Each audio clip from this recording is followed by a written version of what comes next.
Quando os portugueses desembarcaram no Brasil em 1500, já existiam muitos povos morando na terra. Tribos variadas, com costumes próprios. Milhões de pessoas que não conheciam a Europa e nem precisavam dela para viver. Como foi possível que alguns milhares de colonos portugueses espalhados pelo Brasil acabassem destruindo uma população tão grande?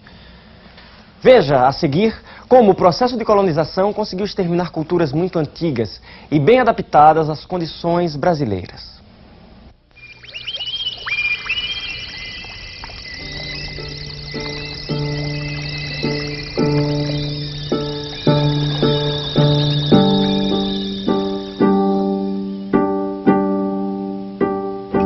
Imagine a TV viajando no tempo para mostrar o passado. Imagine a vida, as pessoas, os sonhos de outras épocas. Imagine tudo isso como era há alguns séculos. 500 anos, o Brasil colônia na TV. Episódio 5, a conquista da terra e da gente. Depois de muitos séculos dominando a política europeia, a Igreja Católica perdeu terreno diante da reforma protestante. As novas ideias desta reforma estavam levando vários países a dar as costas à autoridade do Papa. Para manter a sua força, a Igreja lançou uma contra-reforma em meados do século XVI. Usou para isso da sua influência em regiões ainda pouco atingidas pelas ideias protestantes, como Portugal e Espanha. Foi nesse contexto que surgiu a Companhia de Jesus. A Companhia de Jesus foi criada para levar a palavra de Cristo a todos os lugares. Seus membros são chamados de jesuítas. Somos muito bem preparados. Os primeiros jesuítas viajaram para o Brasil em 1549, junto com Tomé de Souza, o primeiro governador-geral da colônia. José Pereira nos dá maiores detalhes. Aqui no Brasil, os jesuítas começaram fundando colégios gratuitos em Salvador, São Vicente e São Paulo de Piratininga. Nesses colégios, eles ensinavam crianças brancas e índias a ler, escrever e rezar. O ensino dos nativos também era conhecido como catequese, e era comum os religiosos aprenderem a língua dos índios para uma melhor comunicação. Com licença, Pereira, mas os jesuítas só aprenderam a língua nativa porque isso facilitava a catequese. É bom deixar claro que os padres, além de não terem grande interesse na cultura dos povos da terra, não aceitavam as religiões nativas. Queriam mais era convencer os índios a ver o mundo da mesma maneira que eles. Está tudo errado na vida de vocês. Vamos ensiná-los a terem a mesma fé que nós temos. Para quê? Para poder mudar. Mudar para melhor. Não queremos. Gostamos do jeito que somos. Adeus. Paciência. Um dia esses índios vão acabar aprendendo que bom mesmo é ser europeu, católico e branco. Os colonos também estavam interessados nas tribos do Brasil. Um interesse diferente dos jesuítas. Um outro tipo de violência. Os nativos eram capturados e usados no trabalho escravo. A verdade é essa. Precisamos de índios. Todo mundo aqui precisa de mão de obra. O índio é como se fosse o negro da terra. Eu só não entendo uma coisa. Como é possível vocês conseguirem capturar os índios com tão pouca gente? Não somos tão poucos assim. Contamos com a ajuda de muitos outros índios. Tem índios que ajudam vocês? Como é que pode? É que algumas tribos daqui são inimigas umas das outras. Nós fazemos amizade com uma tribo e, junto com ela, lutamos para vencer as tribos inimigas. E como vocês fazem? Guerra, caro Jorge! Fazemos guerra! Os índios que restam viram escravos e vão trabalhar para todos nós! Nos ataques organizados pelos colonos, muitos morriam, inclusive mulheres e crianças. Somente os sobreviventes da tribo vencida é que seriam escravizados. Essas guerras são absurdas, padre. Os nativos, pobres almas, também merecem a salvação. O que podemos fazer? Acho que nosso trabalho de salvação seria facilitado se conseguíssemos reunir os índios em aldeias. Mas eles já vivem em aldeias. Eu sei. Estou falando de aldeias jesuítas. Faremos nossas aldeias e nelas cuidaremos dos nativos. Interessante. Ficará mais fácil ensinar-lhes a fé e o trabalho, mas E se eles não quiserem ir para as nossas aldeias? Vão querer, sim.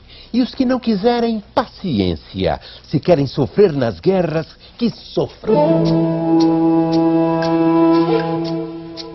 Os nativos, que os europeus insistem em chamar de índios, vivem aos milhares no Brasil. A vida aqui é muito simples e diferente da Europa. Acontece que a maioria dos colonos, como o Sr. Medeiros, acha que simplicidade é o mesmo que selvageria. E não é! Esses índios vivem no mato, não têm cidades, não têm prédios, moram em cabanas de palha. Não conhecem a roda, o ferro, o vidro, livros, não conhecem nada. São selvagens, sim. O senhor conhece a cultura deles? As lendas, a arte dessas tribos? Isso deve ser uma piada. Bicho não tem cultura. O senhor acha que os nativos são animais? Acho. Em lugar de bicho, é no curral, feito boi e cavalo, comendo o que a gente dá e fazendo o que o dono manda. É por isso que o senhor acha que é justo escravizar e obrigar os nativos a trabalhar de graça? Lógico. Se tivermos que pagar um salário para esses bugres, não vai sobrar nada para nós. A colônia tem que dar lucro e prio. Senhor Medeiros, escravizar índios é contra a lei. Senhor Medeiros? Obrigada, senhor Medeiros. Vamos ouvir o que o guerreiro Muirá tem a dizer. Dizer o quê? Todos ouviram o que eles pensam. Temos que fazer alguma coisa. Não vamos deixar que eles continuem destruindo nossas aldeias e matando nossos filhos. Obrigada, Muirá. Em meados do século XVI, uma revolta reuniu quase todas as tribos do litoral do Rio de Janeiro e de São Paulo. Ela ficou conhecida como Confederação dos Tamoios. Diante da força dos nativos reunidos, os portugueses quase foram expulsos do Brasil. Um tratado de paz chegou a ser assinado, mas essa paz durou pouco. E a escravização dos nativos recomeçou. Sentindo-se prejudicados, os jesuítas tentaram interferir. Essas lutas e a escravização estão prejudicando a catequese. Estamos pouco ligando para seus problemas, já bastam os nossos. Pois o Papa mandou dizer que a partir de agora, quem escravizar qualquer índio que queira ser católico vai ser excomungado. O quê? Tem o dedo de vocês nessa história, não tem? Tem, e daí? Libertem nossos índios, senão vocês todos vão direitinho pro inferno! Vocês é que vão sair daqui e é pra já! Fora daqui, jesuítas! Fora!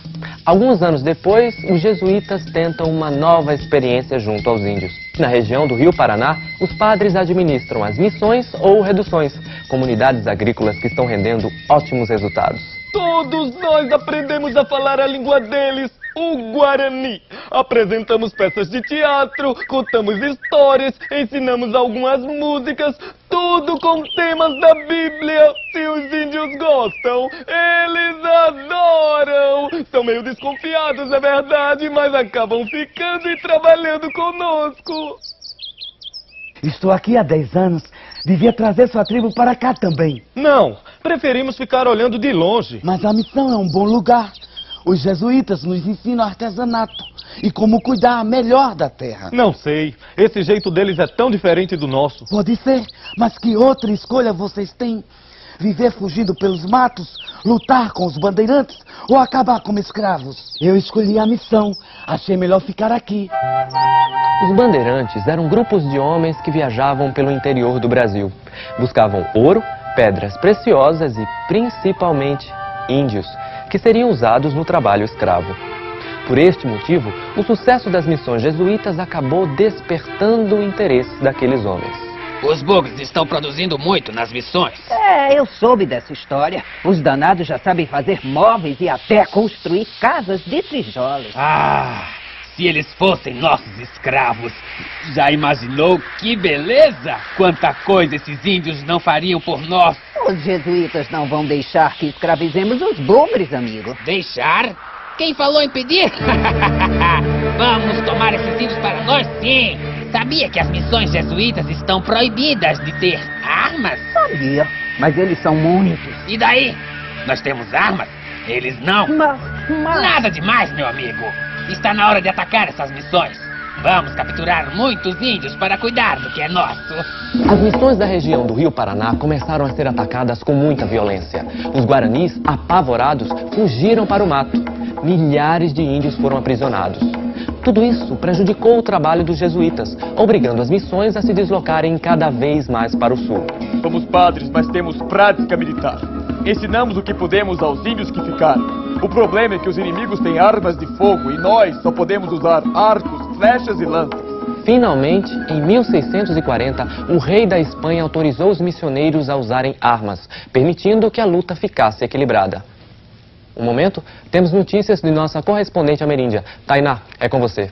Estamos no ano de 1641. Os guaranis acabam de vencer a batalha de Imbororé, expulsando os bandeirantes de suas terras e garantindo espaço para que se retomem os trabalhos das missões.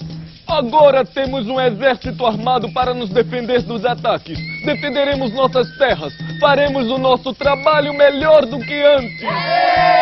As missões cresciam e se transformavam em pequenas cidades, com escolas, hospitais, oficinas, áreas de plantio coletivo e individual.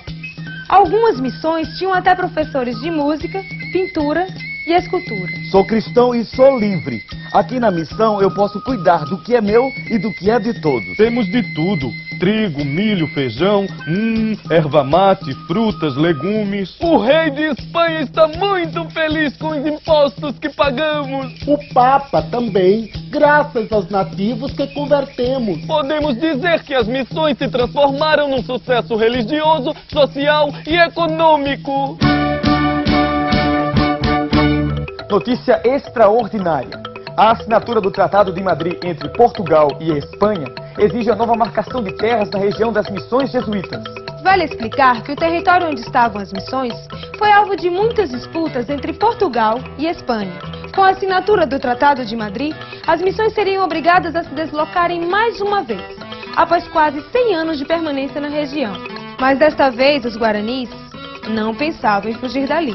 Uma comissão está vindo da Espanha para demarcar um novo território. Seremos obrigados a sair. Outra vez? É. Já decidimos o que fazer. Recebemos essas terras de Deus e de São Miguel. Não podemos entregá-las a estranhos. Vamos lutar. Eu também não sairei daqui. Vou ficar e lutar ao seu lado, Cepé. Liderados por Sepete e Araju, os guaranis resistiram à demarcação das terras, enfrentando as tropas espanholas e portuguesas. Os nativos garantiram algumas vitórias. Mesmo assim, várias missões foram destruídas e milhares de inocentes foram mortos. Tudo aconteceu de um modo tão confuso que muitos guaranis de outras regiões deixaram de ajudar simplesmente por não saberem o que estava se passando. Porém, encurraladas pela artilharia espanhola e atingidas por doenças, as tropas de Sepete e Araju acabaram perdendo a guerra. Os reis assinaram um novo tratado. Podemos voltar às missões. Não, é tarde. Os jesuítas foram expulsos da Espanha e de Portugal. Estamos à mercê dos homens brancos. Não fale assim. Esta terra nos pertence. Somos homens livres. Eu sei, mas o homem branco não sabe e nem quer saber. A selvageria dos colonos pressionava os nativos brasileiros e os colocava cada vez mais distantes de suas raízes. Também no norte do Brasil, conflitos semelhantes envolveram colonos, padres e índios. No próximo episódio, veja como as tribos que viviam na região amazônica resistiram à invasão de suas terras e à escravização de sua gente.